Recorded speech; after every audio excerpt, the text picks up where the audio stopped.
You can sense the intensity as they await the arrival of the Tennessee team here at Leland Stadium.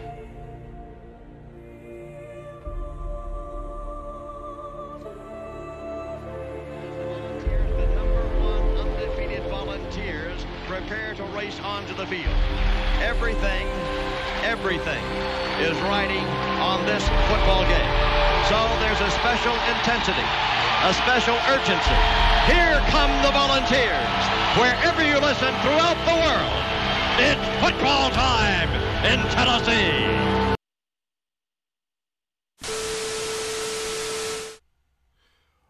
What's going on, YouTubes? What's up, everybody out there in SEC land? College football, college basketball, they're both going on right now. We've got a special show. I'm going to kind of combine this show, two shows into one. We're going to talk about some football and some basketball. For those of you that don't know, I may need to let you guys know that aren't Tennessee fans. Tennessee has a basketball team. We go on the road to Memphis and played a gritty, tough team with Memphis. Penny Hardaway has a good thing going. I know their record doesn't show it, but they've got some players, and they're really locking down that West Tennessee area for recruiting. And I really expect in the next couple of years Memphis will be back on the map. And I want to introduce somebody onto the show, somebody that's going to be a guest host, a substitute guest host for me. I finally found an LSU fan, and I've got one of the nicest guys you ever want to meet. He's an LSU fan. He's got a great YouTube channel, and all you have to do is search Mr Dugas. Now, that's Cajun for us non-Cajuns. Mr Dugas, D-U-G-A-S. He does some NBA basketball. He does NFL, and, of course, LSU. Now, my co-host now, Couch Coach, he's got some experience with LSU. But Mr. Dugas, tell everybody from the Volunteer Roadshow about your channel, your teams, what got you into this YouTube thing, because you've got a good thing going over there. Well, I appreciate it. I really appreciate it. The channel started, I want to say, in about February. You know, it's something that's been in the works for a while. I have friends who I talk to about college football, NFL football, NBA, and all that pretty much on the regular. And they suggested, like, man, like, why don't you go and start your YouTube channel so you could, you know, share your thoughts and your ideas and what you think with everyone else out there. And I kept putting it off. Nah, man, I don't think I should do it. And then one day I said, you know what, I think I'll give it a shot. And it's been rolling ever since February. Well, that's good. And Go ahead. I was just saying, I've been rolling since about February. The channel, you know, it's mostly LSU's, mostly Eagles, like you mentioned. Talk a lot about the NFL, other NCAA football that's going on. You know, just speak my mind, just say how I feel. You know, sometimes I know some people may not agree with it. Most people do, and I enjoy doing it. I've been doing it for a while, and it's pretty fun. Well, I know one of my viewers, I guess, is the one that put you on to me, as far as from what the correspondence you reached out to me and said one of my viewers said you should get in touch with me. And I'm so glad he did, because I'm always looking for other YouTubers and fans of other teams, because this channel might be called Volunteer Roadshow, but it's really for all of collegiate athletics, mostly SEC, and most of my viewers are Georgia and Alabama fans. But I tell you what, y'all have an up and coming team. There's a lot. Me and Couch Coach, and I'm sure he's going to jump in here in a minute. We talked a lot in our picks before the season, and I've always liked Ed Orgeron. When he was at Tennessee, I didn't like the exit with Lane Kiffin, but he's old school. I love hearing his post-game conferences. What does the diehard LSU fan think about Ed Orgeron? Well, of course, he's one of our own. You know, he's Louisiana Cajun, born and raised through and thin. What we can say about him, man, is he gets it. You know, he understands what the fan base feels. He understands the expectations that we have amongst ourselves. You know, we willing to really give him a try, man. I feel like this season has been a good season. You know, coming into the year, you know, there was 6-6 being thrown out there. There was 5-7. You know, we didn't have a star running back coming back like a Leonard Fournette or a Darius Geis or a receiver like a DJ Chark. You know, we knew the defense would have been solid, of course, with Dave Aranda, who I think is arguably the best defensive coordinator in the country. You know, Devin White, Greedy Williams, Rashard Lawrence. But offensively, you know, the quarterback position was unsettled. We got Joe Burrow in, who I like to call him Jambalaya Joe. You know, it was a lot of uncertainty, you know, and we had a good season, you know, big win to open the season against Miami. I know they're not as good as everyone thought they would have ended up being this year. You know, the big road win against Auburn, you know, in a series where the home team mostly wins all the game in that series.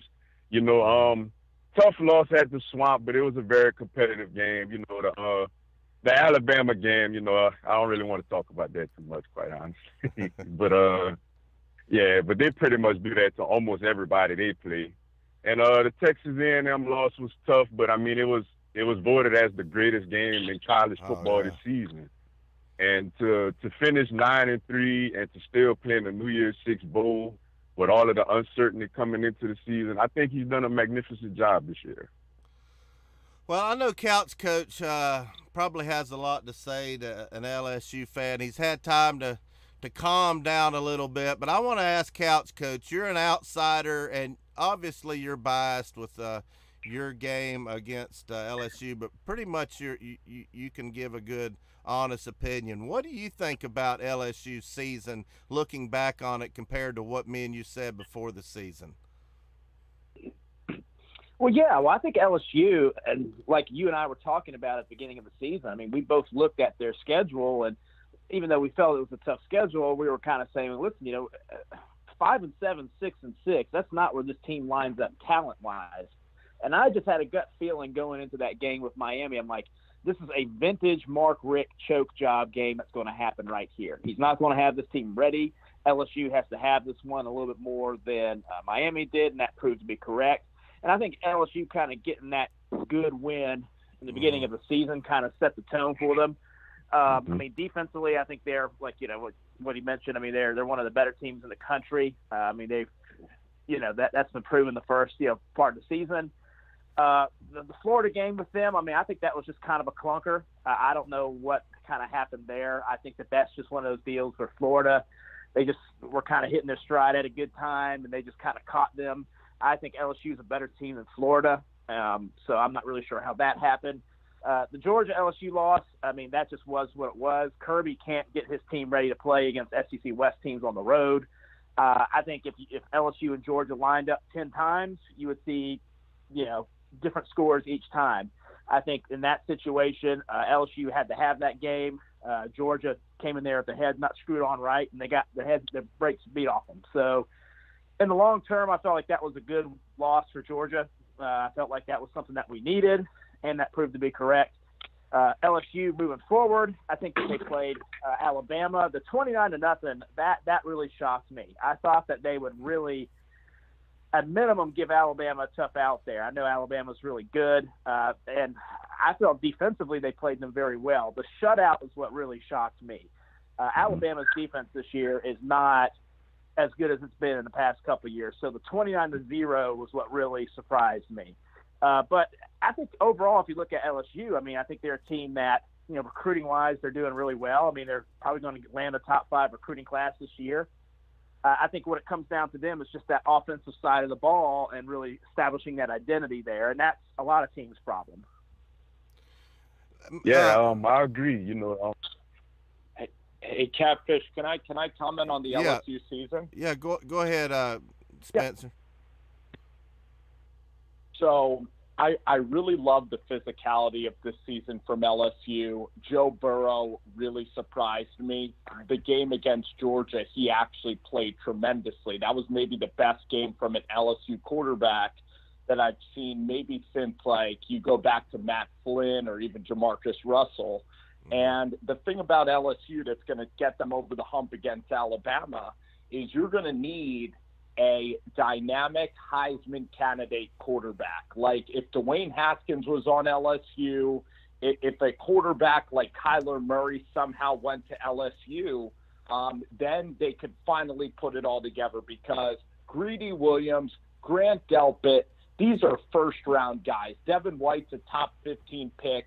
Defensively, LSU has always been tremendous, but I just don't know if Steve Ensminger is ever going to be an elite offensive mind where they are going to be able to put up points against Alabama because that's basically the only game that they have to win is Alabama. I mean, this program every year is a 9-10 win team, and it's very tough to be an LSU coach because expectations, if you lose to Alabama, your season is always 9 or 10 wins, and you have to get past Nick Saban somehow, and you just need to recruit that position. That's the only thing holding LSU back because these running backs are fantastic. Everything else is great, but it's finding an offensive coordinator and an attacking style, and who knows if Ed Orgeron will ever do that at LSU.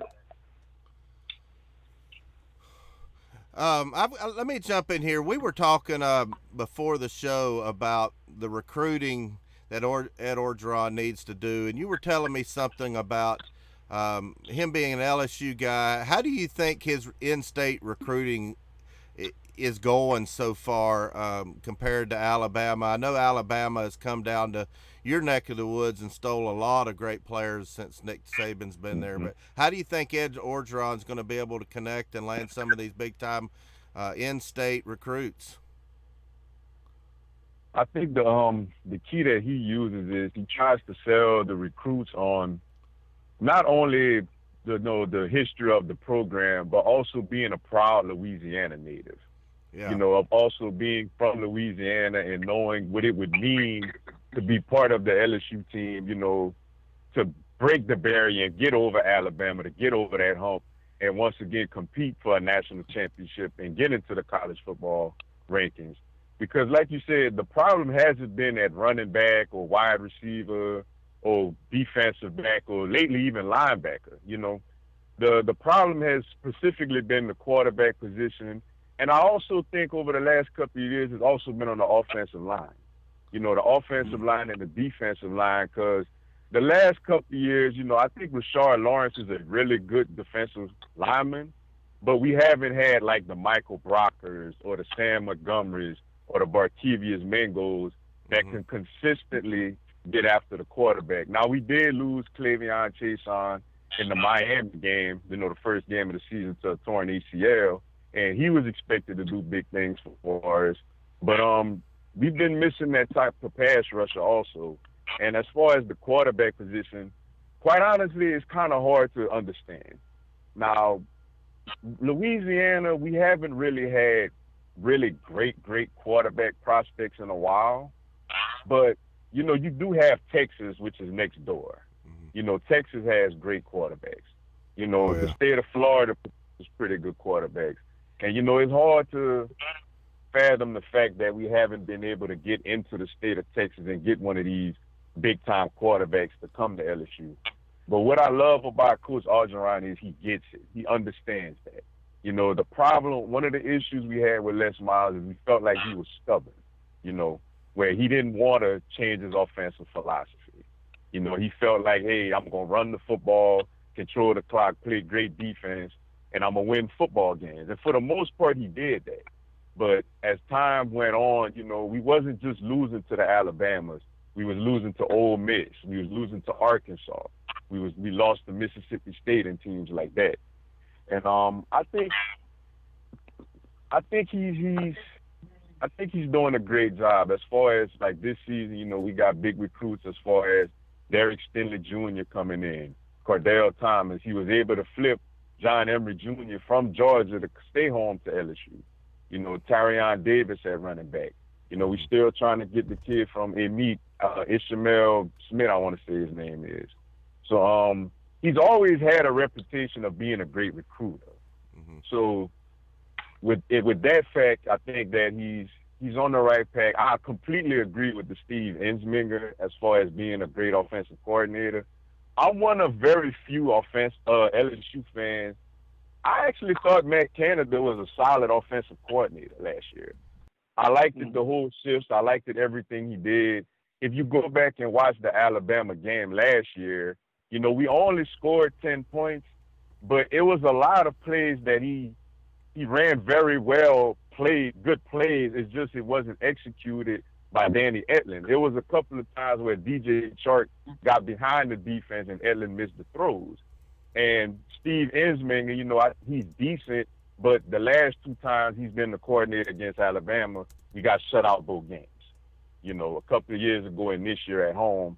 And, you know, the way that offenses are being run now, you know, with the spread offenses, wide open, dual threat quarterbacks, I don't know if he's quite up to today's style with that. So we got to see what Coach Ed O is going to do as far as that. But everything else that he has going on, I think he's in the right direction. Well, I know you can't stay. Yeah, and I think. Go ahead, Coach. Sorry. Oh no, yeah, you're good. So I think with LSU too, the biggest challenge is, I mean, Nick came in there and he really has kind of rebuilt that whole program back in 2000. I mean, that was a program that was down under Jerry DiNardo. They had a lot of issues there, you know, not getting, the right kind of athletes in there. They had some facilities issues. I mean, Nick came in there, he set the tone. He won a national title in year 4, right? And then you had Les Miles, who, you know, he came in there and he came into a difficult situation where, hey, listen, the guy who was just ahead of me won a national title. He won a national title 3 years in. I mean, I think Les probably stayed about 3 or 4 years too long. But I you know, the thing with Orgeron is he's coming off the coattails of those two guys that had a lot of success at LSU. I mean, LSU has been a premier program, top 3, top 5 program the last decade or so. But I will say that I think Orgeron, especially when he came in for Les Miles during that interim year, the team just had a different energy. When he took over, you could see that was the right move. But I think for Orgeron going forward, he's got to prove that he can be more than just that interim guy that gives the team some juice. I think that establishing that offensive identity, like what was mentioned, getting that really elite dual threat quarterback, which is something that Les Miles couldn't or wouldn't do, that's going to be key, because Nick Saban wasn't afraid to go with a Rohan Davey. He wasn't afraid to pull the trigger and go with a Matt Flynn or somebody like that, or a Matt Mock when he had to do that. And I think that that's something that Orgeron is going to have to do if he wants to get this program to another level. Yeah, I agree with that. I really do agree with that. I know you don't have a lot of time, Mr. Dugas, but I want Couch Coach and you to talk about. Catfish, can I comment on Sure. on LSU? Sure. Real quickly, I wanted to comment too on the Alabama game. I'm sorry to interject. That's okay. I just think that Alabama was able to play 8 guys in coverage because Quinnen Williams just destroyed the game. I mean, you just couldn't block that one defensive tackle. And I know that Alabama doesn't have, the Reuben Foster. They don't have the elite lockdown corners that they usually have, on the back end. But Quinnen Williams is going to be second in the draft. He's going to go right after Joey Bosa this year, or Nick Bosa. So the point that I wanted to say about LSU, the one caveat or the one downside to the amazing season that they've had is that the SEC West is actually not very good right now. You have Arkansas with Chad Morris. That program is completely in rebuilding mode. Ole Miss is a complete mess. They just fired their offensive coordinator. They have no identity, Ole Miss. Nick Fitzgerald, I don't even think he's as good as the quarterback that's going to be coming in at Mississippi State. So you look at the SEC West and all these teams that are supposed to be decent, and Texas A&M is just going to get better. Auburn with Gunnar Malzahn, they had no idea what they were doing offensively. So a lot of these wins that LSU accumulated early in the season, the SEC West, I could argue that the SEC East is actually better than the West with Missouri playing really, really well at the end of the season. So I'm just curious to see if LSU can stay on top of this West, because the SEC West was disappointing this year. I agree with that, but let's go into the real quick. I know you have to go. Let's talk about this bowl game. You got the Fiesta Bowl against the fake national champions, UCF Knights. And Couch Coach, what do you think about this game coming up? And then I'll let you, Mr. Dugas, finish it up, and then we'll go into some Tennessee basketball because my Vols had a great game today. Sure. Well, I think that this is an interesting matchup, and this is one of these games that UCF has to prove that, hey, listen, we beat Auburn. I think it was pretty clear that Auburn didn't want to be in that Chick-fil-A Bowl, and that's not to say that UCF is not a good football team. I'm not as low on UCF as other people are. I think UCF has a very dynamic offense. I think they can absolutely run up tempo. I look at them like I would a Missouri. I think that they have kind of the similar kind of makeup of that kind of team. If you play poorly against them, they can absolutely beat you. But I just think LSU, with the defense that they have, I mean, that's without question the best defense that UCF is going to face. And I think it's really important for LSU to finish out this season, especially after the way they lost to Texas A&M, to really get that taste out of their mouth, to finish on a good note, get a 10-win season, have that carry them into 2019, get a good recruiting cycle, land a top 5 class.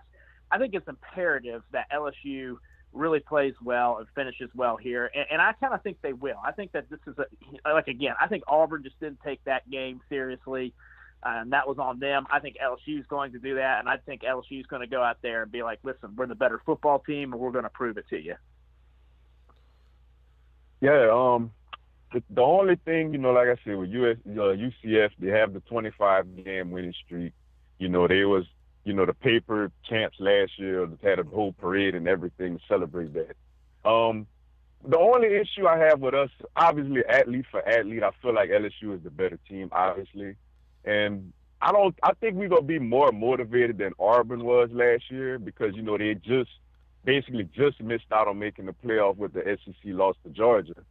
The one issue I have is the motivation for the game. That's the only issue because a lot of LSU players and fans, we really wanted to play Michigan. Whether it was the Chick-fil-A Bowl, the Fiesta Bowl, we really wanted a matchup with Jim Harbaugh and the Michigan Wolverines. Another thing, too, is with UCF, they're missing their great quarterback, Mackenzie Milton.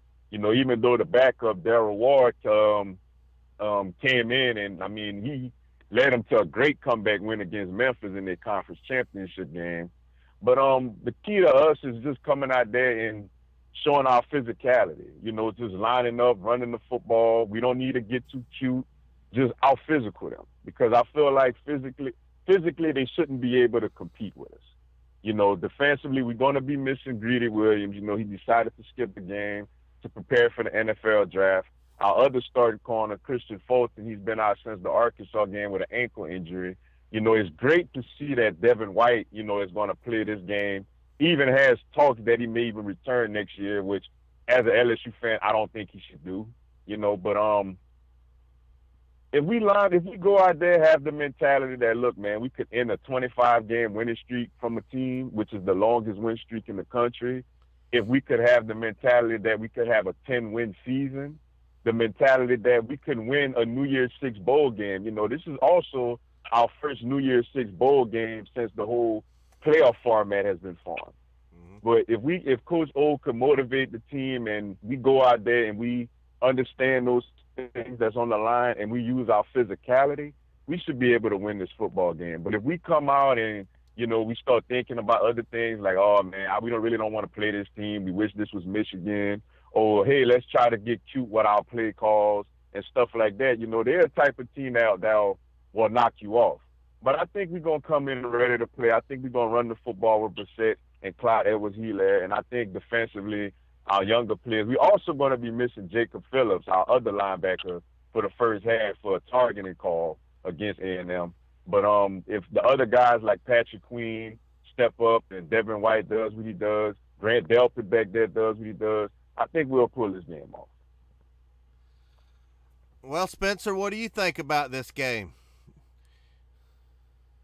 I'm a little nervous because that UCF quarterback is actually very, very talented for a backup quarterback. I mean, he can throw it anywhere all over the field.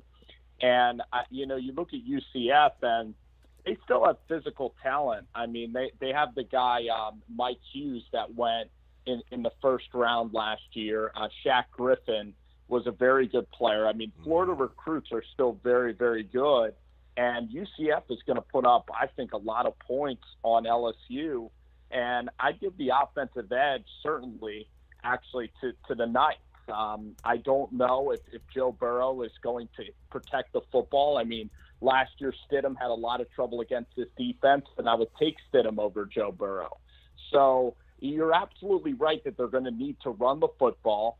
LSU has been fantastic in the bowl games. That Notre Dame game, they made a couple fluky plays to beat LSU. Lamar Jackson, that game was a massacre. You guys bombed out Lamar Jackson. That was an amazing win over Louisville in the bowl games with Coach O. But I honestly see UCF having a great, great chance to win this game. They have a stable coaching situation. Couch Coach mentioned Josh Heupel and how good he was as the Missouri offensive coordinator.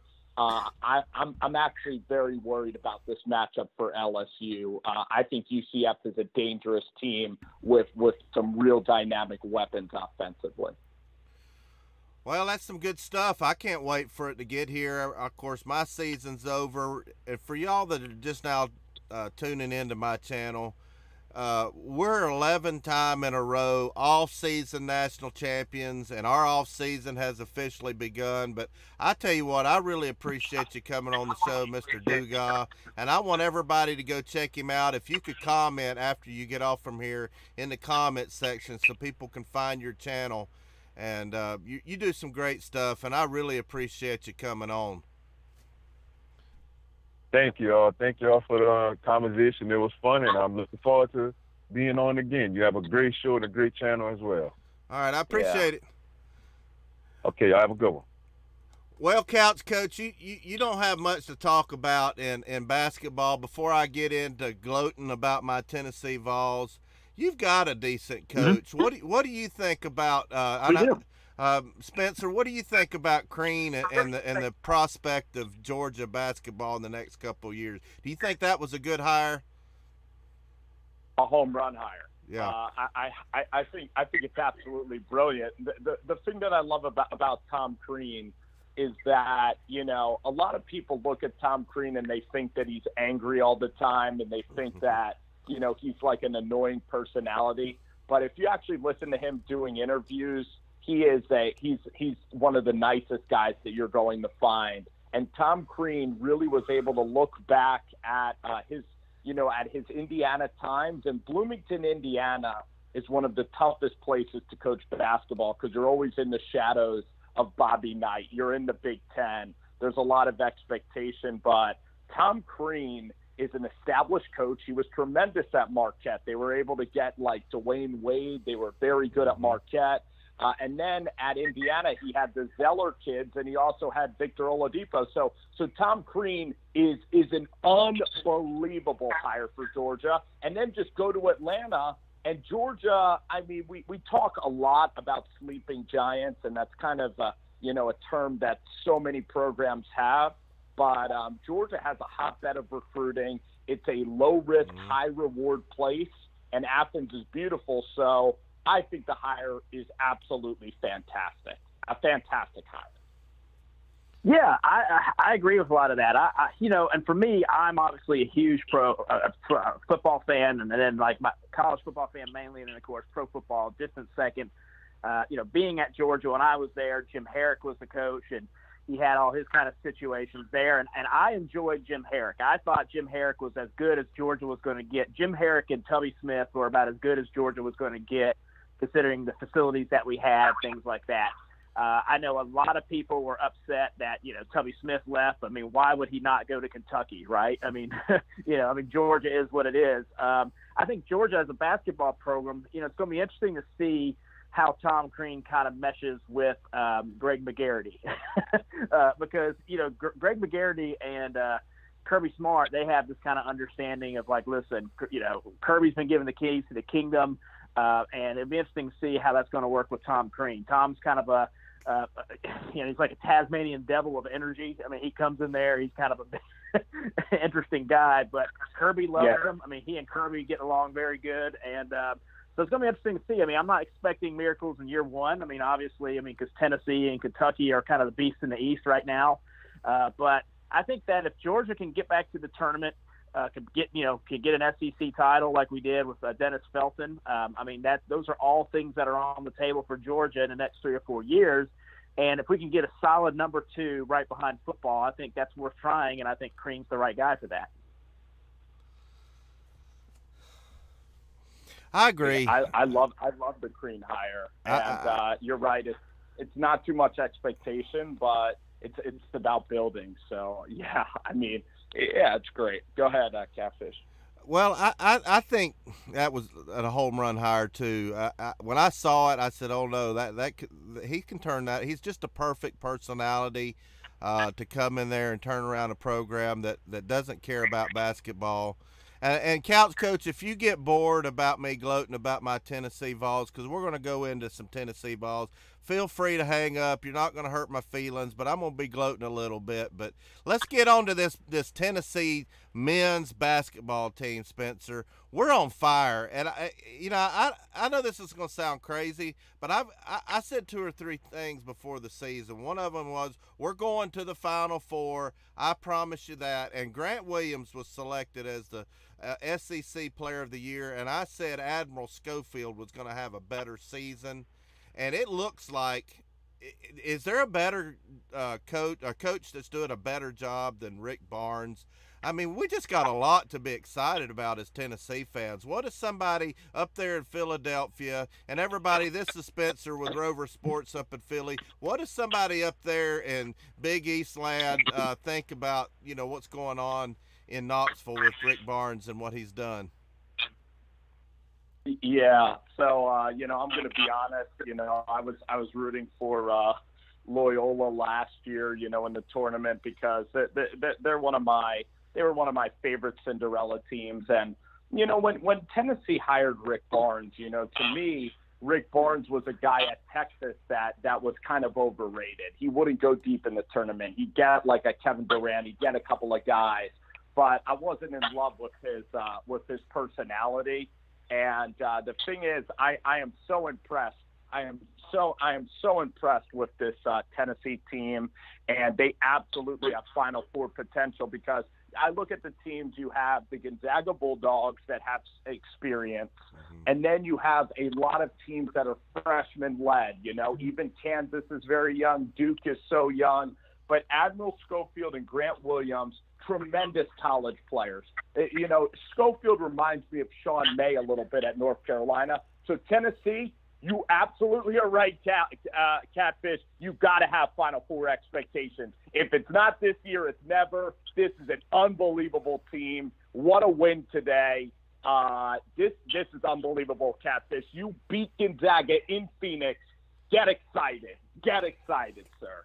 I am excited. I remember under Bruce Pearl, we went to Memphis and played then #1 Memphis when Calipari, Derrick Rose was there. We came out of there with a win.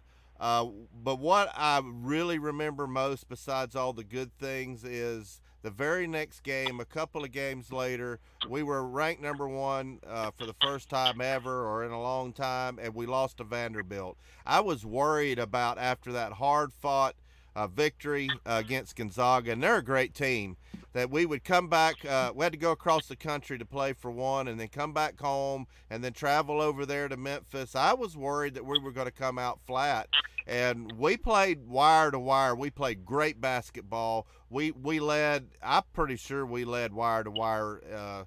I know we were up 15 at halftime. Schofield had a double-double, his second one this season. I think he ended up with 29 points and like 11 boards.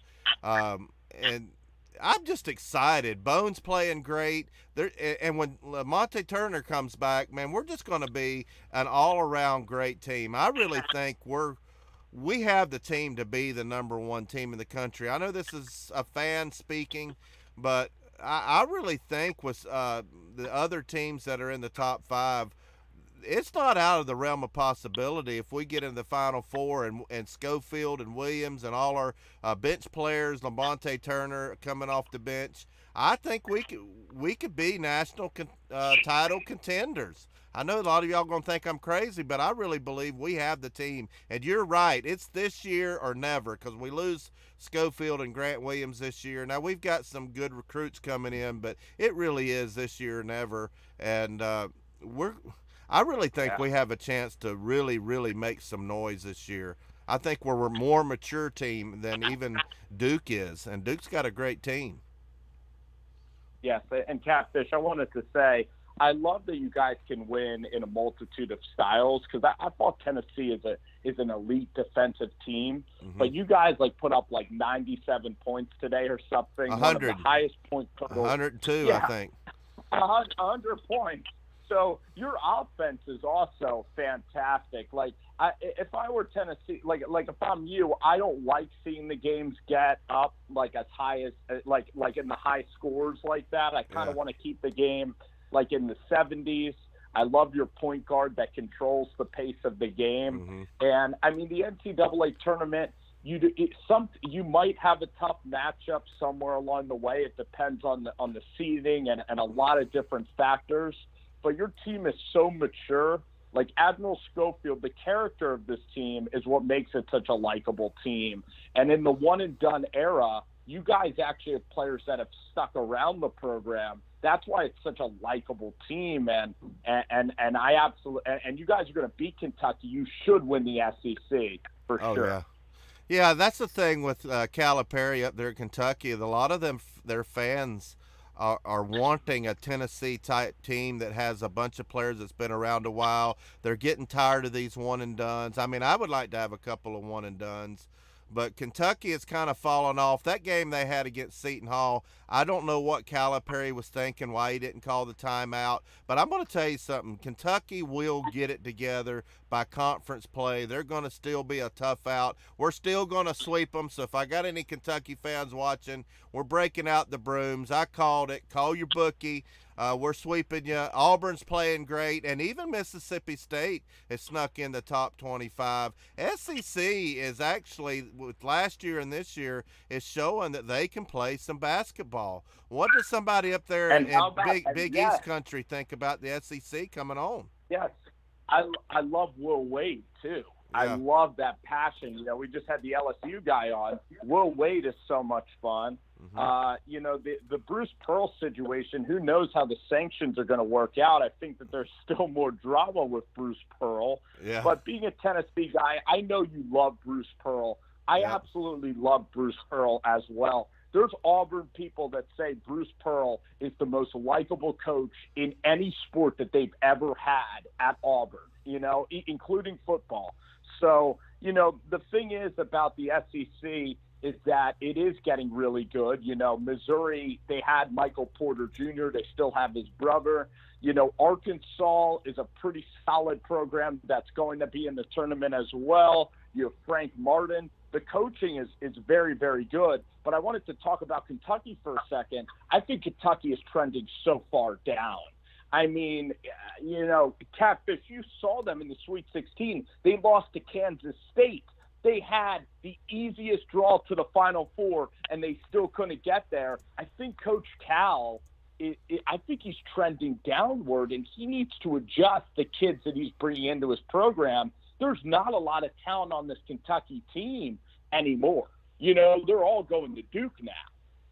Well, I was surprised with all the people that left. They had some great players, Knox, and the list was a mile long of all the kids that went to the NBA off of last year's team. I was really surprised that they were preseason number 1. A couple of rankings had them number 2 with really not a lot of leftover talent. But I just had to say, well, I've said this before about Kentucky. How can they be preseason number 1? And, but they just – I think that ranking may have been way too high for them. I think the expectations that they have at Kentucky kind of did them in a little bit. But what do you think? What do you think about Rick Barnes? Do you think he's a contender for Coach of the Year? I really think he does. I think he is. He's doing a heck of a job. And listening to his press conferences, the players love Rick Barnes. I've even seen some clips of him about his old Texas players. Everybody knows he had Kevin Durant, and the players love him, and he's a great coach. He's not very demonstrative on the sideline, and I just think he's a great motivator. Yeah, I look at Rick Barnes, and I've been complimenting you a lot, Catfish, on the show, but I'm going to be a little more controversial with this opinion. I like Rick Barnes, but I don't think he's going to be as incredible as Penny Hardaway or Bruce Pearl, especially Penny Hardaway. If you gave me the choice between Penny or Rick Barnes, I'm taking Penny Hardaway every time, because the thing about Rick Barnes is that he is like very serious. You either love him or hate him. He's very intense. It's kind of funny. He's very similar to Jeremy Pruitt in his personality, So I think Barnes this year, I love this Tennessee team this year, and I'm curious if they're going to be able to sustain this type of success. That's why it's so important to get to that Final Four and to keep this recruiting going, because, I live right around Villanova, and obviously Jay Wright, the success, it really helps. So this year is perfect, but I have concerns about the future for Rick Barnes. I do. I think that there's other coaches that have higher upsides than this guy has. Well, I'll tell you what, you take Penny Hardaway, and I'll keep Rick Barnes, because I really like him. I think he's probably the best hire we made. Now, I got to give it to Bruce Pearl. I still remember the enthusiasm that he had. A lot of people, Tennessee fans, remember him painting his chest orange, no shirt on, and getting in the stands and hooting and hollering at the Lady Vols games. I mean, he's just a lot of fire. But this Rick Barnes, I think he's just what our team needs, and I'll ride with Rick Barnes, and you ride with Penny Hardaway and Bruce Pearl or whoever you want. But I'm just thrilled with Rick Barnes. I think he's starting to recruit some really good players, and he brings a lot of credibility to our program that we haven't had in a long time. That's just how I feel about it. Right. Who was the coach before Barnes at Tennessee? We had I forget his name, Tinsdale or something, but we also had Quanzo Martin, the guy that played at Purdue. Yeah. He coached at Missouri State, and then I think he went to Cal. He goes Tennessee. Everywhere. Yeah. But you're absolutely right. Like, Rick Barnes is absolutely going to be he's absolutely going to be stable. I'll tell you that. He was at Texas for the longest time, and you're absolutely right. Like, your program, it should be an NCAA tournament team just about every season, and that's very good news for Tennessee basketball. You know who I want to play in the finals? I see college football talking here, and he's a Duke fan. But I'd like to give Duke our best shot. I want to play the best. And Krzyzewski, he's always got a great team. One of the all-time greatest coaches out there. And they've got a great player in Zion. He's a beast. He makes me a little nervous. But I think we probably 1 through 6 or 7 players on the team. I think we might have as all-around good team as Duke does, or maybe even better as far as every position, including the role players. What do you think about Duke? I see college football talks in here. What do you think about Duke? I think they're number 2, I believe, and Kansas number 1. But Duke's always a great team. Yeah. No, the key is we got to get Duke as a 1 seed. The Vols got to get a 1 seed, and the only 2 teams you really, I think, have to worry about that I'd argue might be just as good as Tennessee are Gonzaga and the Duke Blue Devils. I even look at that Kansas game. And I think that Tennessee, like, they had guys foul out really late in that game. Grant Williams fouled out in that game. They were right there with Kansas. I'm not overly shocked or scared about the Jayhawks, but I think Mark Few at Gonzaga is really scary. That Gonzaga team, you know, has a lot of veterans. They always get kids overseas. And then Duke. So Tennessee's right now in the top 3. And Nevada is another team that's dangerous. But the key is, you know, Nevada's a scary team. I hope they go undefeated and get a 1 seed, you know, as well. But Duke, to me, is probably the best team in basketball because, you know, Catfish, when you get a really young team of freshmen, it's really rare that they all like each other and that they're all good guys. Yeah. And Zion's a good kid. And this team, you know, R.J. Barrett's a good kid from Canada. So they're, of course, the scariest team. They're the best team in the country, Duke. So, well, besides Mississippi State, Auburn, Tennessee, and Kentucky, who do you see as a sleeper? Because you remember last year, Tennessee was picked 13th out of the SEC, and Auburn was picked way down at the bottom of the conference. Is there anybody like that do you see in the SEC that we might have to worry about or that could cause a little bit of worry to my Vols that we have to play? Yes, LSU would be would probably be my number 1 choice. I mean, Texas A&M has a lot of talent in basketball. Like they had DJ Hogue, they had Tyler Davis. Those guys still might be on that team. But, you know, that Coach Kennedy is not a great coach. You know, that team can never gel. They're always going to be average and inconsistent. I look at Arkansas. Arkansas is a scrappy team, very good defensively. So I'm going to go with Arkansas and LSU there to answer the question. And then at Vanderbilt, they have Bryce Drew's brother, right? And he has a very good recruiting team, but they've had a lot of injuries early. So I'm going with LSU and Arkansas. Well, before we go, I wanted to tell everybody I'm going to be doing a regular, hopefully weekly basketball show with Spencer. He really follows basketball probably a lot more than I do. I don't have the time to do it. He's a young kid. He has a great show. But you know what I miss about my high school days back in the early, mid-'80s is 80s basketball. If there's any guys my age that are almost old enough for the senior discount at Denny's, you could tell me that I'm telling you the truth. 80s basketball, and even into the early 90s, was the greatest 10, 12-year period there was. That doesn't matter if it's NBA or college basketball. There was just a lot of great basketball. They played defense. They were all around great teams. I'm just that's probably what I'm most disappointed about is seeing how the game has devolved into strictly offense and, you know, up pace, slam jam, give me the ball so I can make it to the NBA. That's probably what I miss the most. Now, you didn't get to watch a lot of 80s basketball like I did when it was happening, but I'm going to tell you something.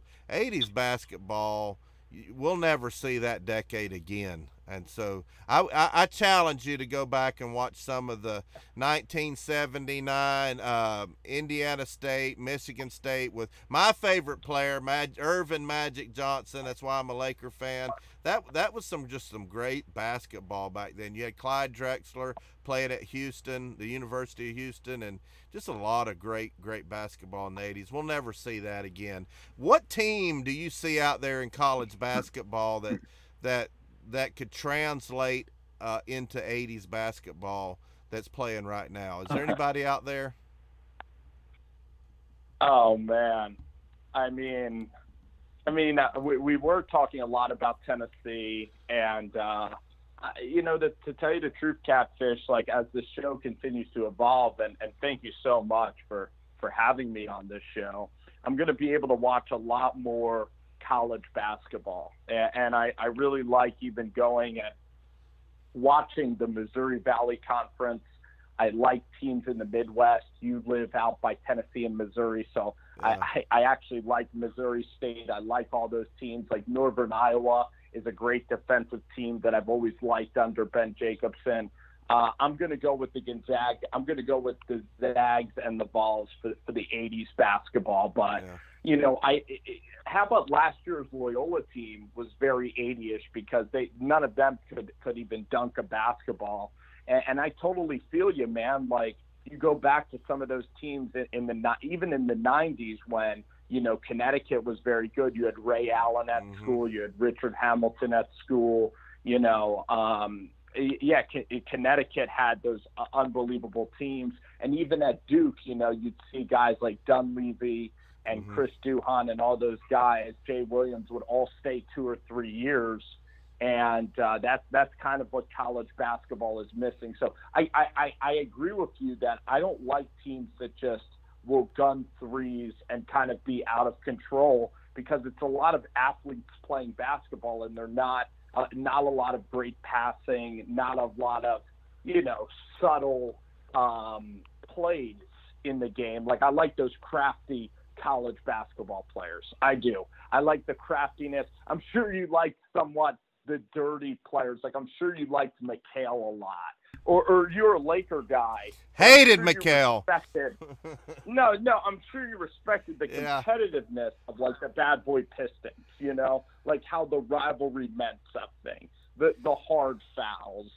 I'm sure you love that style, though. Oh, yeah. The rivalry. I was just watching on YouTube. Something came up on my timeline, some of the greatest games in the NBA in the 80s, and so many of them were those Detroit, the bad boys, Detroit Pistons, man, Lambeer, all those guys, Adrian Dantley, they just played tough. I mean, it was just a slugfest. Them going up against the Celtics. I hated the Celtics. I hated Danny Ainge. And I even didn't like Eric Ainge for the longest time because of my hatred for the Celtics and Danny Ainge, his uncle. But it took me a while to warm up to Eric Ainge, our quarterback at Tennessee. But that was just great memories back in the 80s. 86, you had Georgetown, Patrick Ewing, and one of the greatest upset, if not the greatest upset, with the boys there at your back door, Villanova beating Georgetown. That was a shock. It's a good thing I didn't have any money in high school, because I'd have bet everything I had that Patrick Ewing and Georgetown was going to win that game. But that's just what made that era so great. Yes, it did, and that's why I love the tournament, and I absolutely love college basketball. Catfish today, seeing Memphis and Tennessee. I also was watching Indiana. I was watching Indiana versus who were they? Indiana Butler.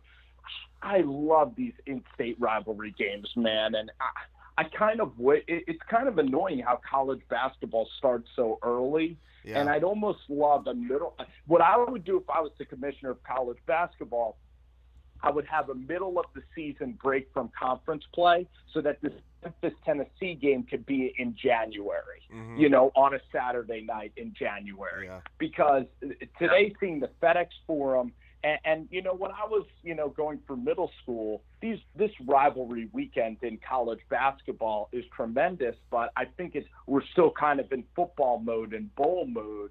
But I'm absolutely ecstatic to do the show with you, and those upsets make it all worthwhile. Well, I'm excited about basketball. I know Couch Coach, he's worried about, the Texas Longhorns. But before I go, I'm going to ask, are you still here, Couch Coach? It looks like he hung up, but he had to go. But I'm going to go through and give some shout-outs to some great people that watch me. John Brooks is in here. I love you, buddy. Monster Vol 18, Slim Mosey, my boy's in here. Mark Smith. Glad to have all of y'all in here. Herbert Bradford, great Tennessee fan. He's always in here. Trey Moust. Let's see. I saw SEC Dog in here. Squid Tar Sports. Mark Smith, I guess. College Football Talk.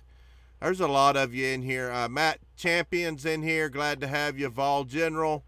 Mr. Dugas commented. Y'all go check him out. Scroll up through the comments. You can hit his icon, and it says go to channel. Sub him up. I want everybody from the Volunteer Roadshow subbing him up, and let him know. I'll comment on one of his videos that Catfish sent you over there. Jared Rafkin, he's in here. Jimmy C, Gate City Blue Devil, Eagles in here. Deb Marie, my cousin. I don't think it's a real Nick Saban, but he's in here. Can I get 1,000 subs with no videos is in here. Aiden Christopher, Alan V. But anyway, I guess we're going to get on out of here. What else you got that you want to talk about? Hey, it was an absolute blast, Catfish. I can't wait to keep breaking down, a little bit of the bowl games. And we'll definitely, after big games, me and you are going to come on here and we'll break down individual matchups more as well. So, Catfish, thanks for having me on, man. I'm going to bounce on out of here. And that guy from LSU is an unbelievable co-host as well as a couch coach. They're all so knowledgeable. Yep. So those guys are wonderful for the channel. So take care, man. I can't wait to talk to you soon.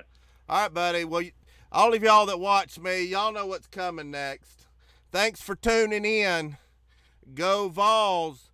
The Tennessee men's basketball team is going to the Final Four. I promise you that.